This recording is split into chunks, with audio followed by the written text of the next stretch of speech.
March 22nd, 2021. Changed Boulder, Colorado forever. What can happen in 8 minutes is earth-shattering. A gunman opened fire inside a grocery store, Reporting gunshots in all directions around King Soopers. killing 10 innocent people. My heart goes out to the victims of this incident. Fox 31 and Channel 2 have unprecedented access to the ongoing investigation, getting an incredibly rare opportunity to sit down and talk with the lead detectives in this case. You go in and listen to the radio traffic and what's happening. We have shots fired at officers. And you just know that, Tuesday you have to come back because we have to do this for them. Tonight, in Support the Shield, our Deborah Takahara takes you inside the investigation of the Boulder mass shooting. Just over 5 months ago, a King Soopers in Boulder turned into one of the most complex crime scenes investigators have ever seen. There are heartbreaking stories from this tragedy, as well as acts of heroism and a community coming together to be stronger than ever. While the suspect has been arrested and charged, the investigation is ongoing.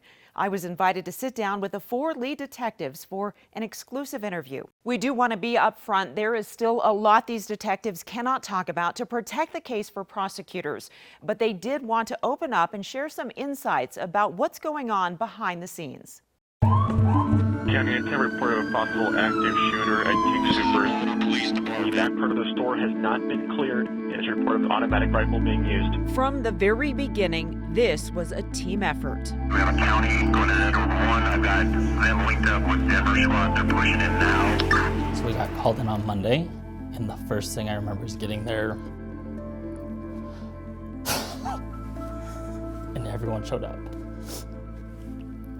Hundreds of first responders showed up to help wherever they could. To see Table Mesa aligned with cop cars,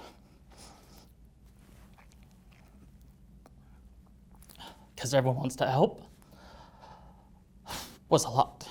These 4 detectives were not first on the scene, but they were tasked with piecing together what happened. Having the ability to work together as a team and coordinate, different parts of what we're gonna do was really helpful with that, because obviously it's a lot to chew. They have spent hundreds of hours interviewing witnesses, analyzing every piece of evidence, and reviewing hundreds of hours of surveillance video. So a lot of it was early on trying to make sense of it and organize it. How can we take everything that happened and everyone that showed up and start organizing it? And once I was able to focus on that, it made things a little easier. Detective Kevin Marples, a 6-year veteran of the Boulder Police Department, is leading this team. There would be no way for Boulder PD to do that on our own. Even if you had every officer working 24/7, it would never get done. A process that continues to this day. Going through all of the surveillance footage, I work this case, as most of us do, every single day. Even on my days off, I'm working this case. So it never really gets a chance to go away. To all of them, this is personal. I mean, this is our community, it definitely hit home. Detective Heather Fry went to school at CU and has worked for Boulder PD for 20 years. This was the first time she has lost a colleague in the line of duty. Officer Eric Talley was killed responding to the shooting. What we had to think about, even though we were all grieving, that we had to think about what we needed to do as a team to be able to put forth the best case to the district attorney's office in order to honor Eric and all the other victims of this tragedy. This team has overcome incredible challenges with one thing in mind: justice for the victims. Just reviewed that footage over and over and over again, which, obviously wasn't easy, but it allowed us to, identify additional charges for our suspect, and allowed us to also identify several other victims that were there, many of which didn't even realize that they were victims at that time, or at least to what extent. These detectives say the outpouring of support from the community has been a big part of this team effort and has motivated them to return day after day. The conclusion of this is a long way in the future.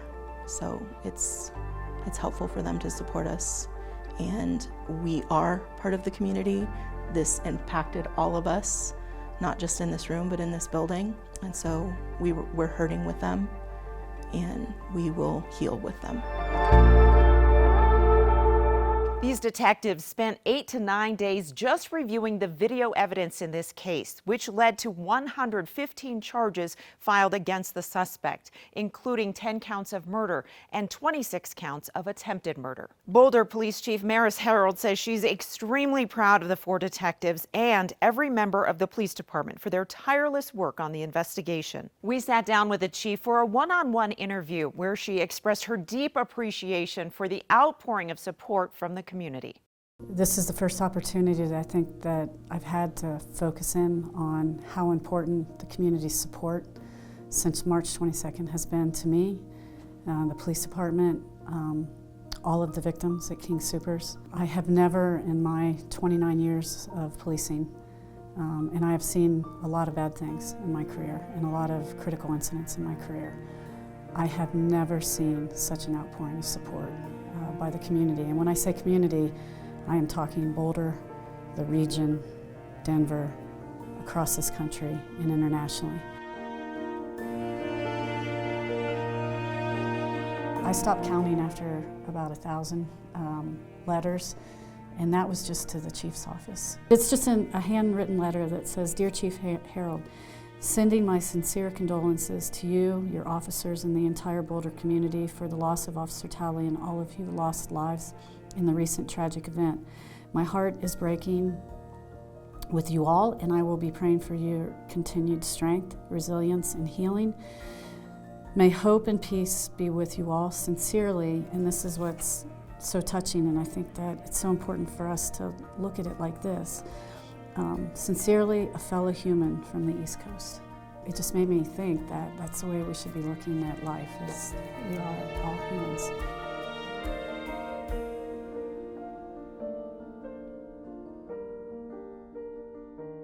All I can say is thank you for giving me the opportunity to thank the community, because it's a big part of the healing process, even for me. And I'm struggling with this incident on multiple levels. And this goes beyond policing. This overwhelming support has gone to all the victims' families, something that I've never seen before.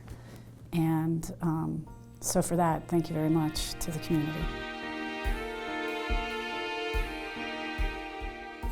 I've had a couple of really close friends die in the line of duty, which was devastating. And but this incident feels differently. It just has a different feel for me. Obviously, Eric was just such a good guy, and he was just such a good person and kind, as were all the victims. As I, attended celebrations of life, as I got to know some of the other victims, they were all on their own journey and all seemed so very kind and good people. I feel like I've lost a big part of me, and I feel like I know we'll get through this, and we will. But it's been really challenging and hard. We'll get through this, but there is a grieving process that we are all in right now. And I think the more we're aware of that and the more that we're honest, I think it helps us all heal together. This next time period is very critical, but my message is that we will come out of it and we will be okay, and we are going to be stronger than we were before this happened. And knowing Eric, that's what he would have wanted. Next, we hear from Officer Eric Talley's father, who tells us his son was never afraid to rush in and help others in danger. And you'll meet the young man who was inspired by Talley's heroic actions to change careers and start a new one in law enforcement. But first, we want to take a moment to remember all 10 people who lost their lives on March 22nd, 2021.